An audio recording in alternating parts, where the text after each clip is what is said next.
وہاں سارے نان بنگالی سی جنرلی تھے، تو ہم تو یہی سمجھتے تھے کہ بنگالی ہمیں سرو کرنے کے لیے ہیں، ہم نے تو رولرز ہیں اور اصل مالک ہم ہیں۔ وہ 24 سال گزر چکے تھے، 23 سال بنگالیوں کے ساتھ ہوا تھا۔ دسمبر پورا گزر گیا، جنوری پورا گزر گیا، فیبری پورا گزر گیا، پارلیمنٹ نہیں کال ہو رہی۔ تو اب آپ یہ بھی کہیں کہ بنگالیوں کا ریئیکشن بھی نہیں آئے گا، and they were sitting on a majority, مطلب وہ جو پاکستان میں ٹوٹل ملا کے تھے تو ایسٹ پاکستان میں 169 سیٹس تھیں، 167 وہ جیتے تھے، which give them a comfortable majority overall۔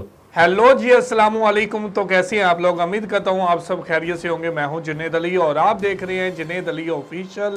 آج بات کرنے والے ہیں ایک اور پاکستانی سیاستدان کی جو بنگلہ دیش کے بارے میں بات کر رہا ہے، جو بنگلہ دیش کی علیحدگی کے اوپر بات کر رہا ہے، اور اب پاکستان کی نوجوان نسل ہو، پاکستان کے سیاستدان ہو، تو آج یہ بنگلہ دیش کی بات کرتے ہیں، بنگلہ دیش کی ترقی کی بات کرتے ہیں، بنگلہ دیش کی اکانومی کی بات کرتے ہیں۔ تو یہ بنگلہ دیش کے بارے میں کیا بات کر رہے ہیں؟ تو ویڈیو کی طرف بڑھنے سے پہلے آپ دوستوں سے گزارش ہے، اگر آپ چینل بنے ہیں تو چینل کو سبسکرائب کریں، ساتھ بڑے بیل آئیکن کو بھی دبائیں تاکہ آپ کو ویڈیو کا نوٹیفیکیشن سب سے پہلے ملتا رہے۔ چلیں ویڈیو سٹارٹ کرتے ہیں جی، ہیوی گو۔ وہاں سارے نان بنگالی سی جنرلی تھے، تو ہم تو یہی سمجھتے تھے کہ بنگالی ہمیں سرو کرنے کے لیے ہیں، ہم نے تو رولرز ہیں اور اصل مالک ہم ہیں۔ وہ ہی کہتے تھے کہ ہمارے پہلے کولونین ماسٹرز تھے گورے، اب وہ چلے گئے، اب یہ آگے ویسٹ پاکستان۔ اچھا، مین ٹائم جب یہ لڑائی ہوتی ہے تو دونوں اپنی اپنی ٹیمیں اناؤنس کر دیتے ہیں، اور ایک دفعہ تو ایکچولی عمان میں پاکستان کی 2 ٹیمیں اتریں، جارڈن کے ساتھ میچ تھا، جارڈن کی ایک ٹیم ہے، پاکستان کی 2 آرگنائزرز پریشان ہے کہ تو وی ور موونگ، ڈھاکہ بھی رہے، لاہور میں بھی، استنبول، انقرہ میں بھی، پنڈی میں بھی، ایبٹ آباد میں، تو میری پیدائش ایبٹ آباد کی ہے، تو جہاں جہاں آرمی کے سینٹرز ہیں نا تو آپ کی ٹرانسفر وہاں ہوتی ہے، تو آپ کی اسکولنگ ایسے چینج ہوتی رہتی ہے۔ اینڈ فائنلی جب میرے والد صاحب ریٹائر ہو گئے تھے، ریٹائر نہیں ہوئے تھے، بھٹو صاحب جس دن بنے پریزیڈنٹ، ٹیک اوور کیا 20 دسمبر 1971 after the fall of Dhaka, تو اس وقت انہوں نے 7 جنرلس کو جو ریٹائر کیا تھا اس میں میرے والد صاحب بھی تھے، تو ہی واز جسٹ 48 اور ہم اسکول میں تھے، تو اس وقت پھر ہم کراچی آ گئے، and then schooling and university پھر آئی بھی ہے۔ آپ کو ڈھاکہ کا ٹائم یاد ہے؟ ہاں، ڈھاکہ کا یاد۔ کیا ایج تھی آپ کی؟ ڈھاکہ کا ٹائم اس وقت تو ہم سمجھتے تھے کہ ہم جو ہماری جو میں ایج پوچھنا چاہ رہا ہوں کہ اس وقت سن کیا تھا؟ اس وقت 66، I was 10۔ Oh, you don't remember much? نہیں، آئی ریممبر، بیکاز ادھر بڑی ایک کنٹونمنٹ کی ایک لائف ہوتی ہے، بڑی زبردست لائف ہوتی ہے، کنٹونمنٹ میں ہوتے ہیں، چاہے وہ ڈھاکہ بھی تھا، تو وہاں سارے نان بنگالی سی جنرلی تھے، تو ہم تو یہی سمجھتے تھے کہ بنگالی ہمیں سرو کرنے کے لیے ہیں، ہم نے تو رولرز ہیں اور اصل مالک ہم ہیں۔ بالکل ایسے ہی ماحول تھا اور ایسی تھی، مینی ایئرس لیٹر وی ریئلائزڈ کہ یہ تو کچھ نہیں، صحیح نہیں تھا، بیکاز وہ ظاہر ہے جس طرح سے بنگالی دیکھتے تھے کہ یہ ویسٹ پاکستان سے آفیسرز آ رہے ہیں، اور جس طرح سے ان کی چھان ہے اور جس طرح سے وہ رہتے ہیں اور سارا، اور جو سرو کرنے کے جیسے دیکھیں نا، جیسے برٹشرز حکومت کرتے تھے، تو اگر آپ پری پارٹیشن کے وہ دیکھیں ماحول، تو پری پارٹیشن میں جو بھی بڑا، جو وائس رائے تو خیر بہت بڑا ہے، میں تو ڈپٹی کمشنر یا میجسٹریٹ یا جو گورے تھے کراچی میں اور لاہور میں، تو دے ور دا رولرز نا، اور جو پاکستانی یا انڈین ہی کہہ سکتے ہیں اس وقت، وہ ان کو سرو کرنے کے لیے تھے، چاہے وہ ڈرائیور کی حیثیت سے، چاہے ویٹر کی حیثیت سے، یا دوسرے۔ سو بنگالیز بیسکلی دا مارجنلائزڈ، وہ اور ان کی کمیونٹی۔ اب بیہائنڈ دا سین اور انڈر نیتھ کتنا ریئیکشن تھا وہ تو اس وقت سمجھ تھی نہیں، and with in a matter of few years وہ 71 میں سب کچھ سامنے آ گیا، اور اس کے بعد بھی ہمیں سمجھ نہیں تھی کیونکہ سب کچھ کنٹرول اتنا زیادہ تھا۔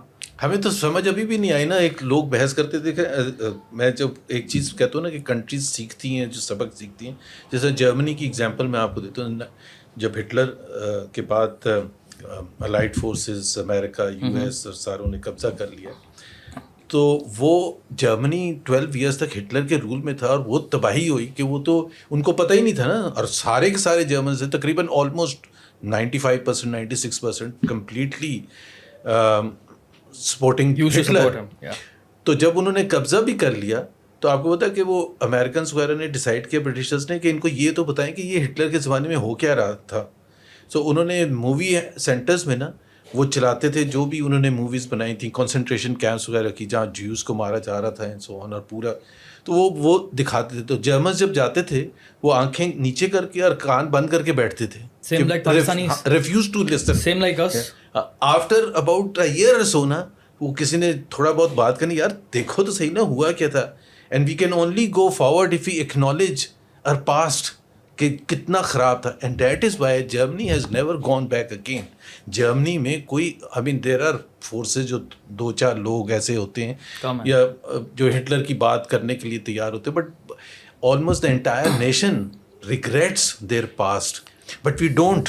ہمارے یہاں ایک سخت ڈویژن ہے. میں آپ کو اسی میں چیز ایڈ کرتا ہوں. میں برلن میں تھا نا, تو میں نے ایگزیکٹلی یہ سوال کیا, تھوڑا ڈر کے پوچھ رہا تھا میں ایک جرمن دوست سے. میں نے بولا ایک بات بتاؤ, تم لوگ اتنی نفرت کرتے ہو اور اتنا ریگریٹ کرتے ہو ہٹلر کے حوالے سے, لیکن یہاں پر میں جتنی بھی یہاں پر یادگار دیکھ رہا ہوں, جگہیں دیکھ رہا ہوں, لینڈ مارکس دیکھ رہا ہوں, اس سے ہٹلر کا کوئی نہ کوئی تعلق ہے, تو اس کو ختم کیوں نہیں کر دیتے؟ کہہ رہے ہیں اس لیے نہیں کرتے, ہم اپنے بچوں کو بھی ہٹلر کے بارے میں پڑھاتے ہیں, ہم دنیا کو بتاتے ہیں, اس لیے بتاتے ہیں تاکہ ہمارے پاس دوبارہ کوئی نیا ہٹلر پیدا نہ ہو. اور مجھے اس کی بات لٹرلی سمجھ آئی. Actually they leave in guilt.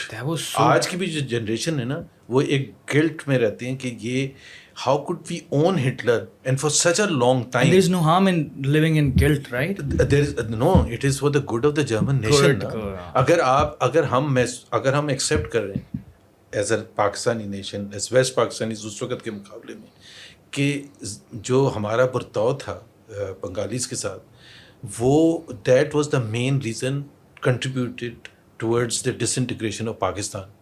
مطلب میں آپ کو بتاؤں کہ کہیں بھی پارلیمنٹری جمہوریت میں جب الیکشنز ہوتے ہیں نا, تو اگر 2 ہفتے یا 3 ہفتے تک اسمبلی کال نہیں ہوتی نا, تو ریئیکشن آنا شروع ہو جاتا ہے کہ بھائی کیا ہو رہا ہے. بے نظیر بھٹو انفیکٹ دسمبر 1988 میں جب جیتی ہیں, اور Ghulam Ishaq was trying to play games کہ جی وہ بنانا چاہ رہے تھے کہ آپ کا فارن منسٹر یہ ہوگا اور فائنینس منسٹر یہ ہوگا, اپنی کابینہ میں پیپلز پارٹی کو فورس کر رہے تھے, and that is why he was not. تو پیپلز پارٹی کا اسٹرانگ ریئیکشن آنے شروع ہو گیا تھا.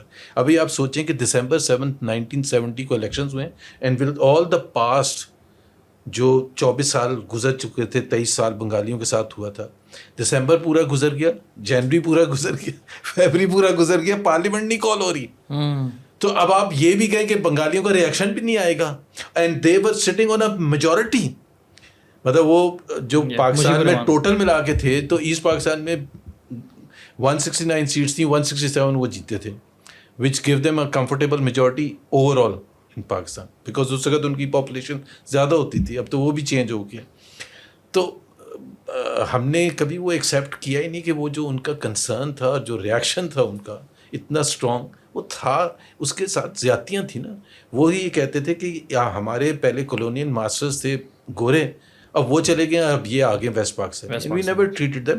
آبویسلی بہت سے لوگوں نے ایفرٹ کیا تاکہ ان کو برابری پر لے کے آیا جائے, بٹ جو موٹی موٹی بڑی چیزیں ہوتی ہیں نا, جس طرح 1956 میں جا کے کانسٹیٹیوشن بنا, ابھی الیکشن ہونا تھا 1958 میں, اس سے ان کو میجورٹی ملنی تھی, ان کے ریپرزنٹیٹیوز نے رول کرنا تھا, تو وہ موقع ہی نہیں ماشاء اللہ لگ گیا. اور ماشاء اللہ جو یہاں لوگ سمجھتے نہیں تھے نا, اور ابھی بھی نہیں سمجھتے, مارشل لا جب لگتا ہے, اور خاص طور پر with East Pakistan being there and in majority, Pakistan کی فوج جو ہے میجورٹی پنجاب سے آتی ہے, اور پہلے سے آتی ہے. ہاں پہلے سے آتی ہے, پری پارٹیشن. تو فیصلہ سازی ساری پنجاب کے پاس چلی جاتی ہے نا, فیصلہ سازی میں آپ شامل ہی نہیں ہیں. تو آپ یہ سوچتے ہیں بیٹھ کے سندھ میں جو بھی تھے اس وقت, یا بنگال میں جو بھی تھے, کہ بھائی ہم اس ملک میں کیا ہیں, اگر فیصلہ سازی میں ہمارا عمل دخل نہیں ہے. دیٹ از وائی پاکستان میں جب کہتے ہیں نا جمہوریت اور پارلیمنٹری جمہوریت, کیوں پاکستان میں زیادہ ضرورت ہے, کیونکہ یہاں ہر ڈفرینٹ کمیونٹیز ہیں, ایک ہوموجینس تو ہے نہیں پاکستان, یہ ایران کی طرح یا چائنا کی طرح یا جرمنی کی طرح. We were not, Pakistan did not come as a result of nationalistic. ہمارا تو ظاہر سی بات ہے, وہ تو ایک الگ بحث ہے باہر for the Muslims of sub continent اور واٹ ایور.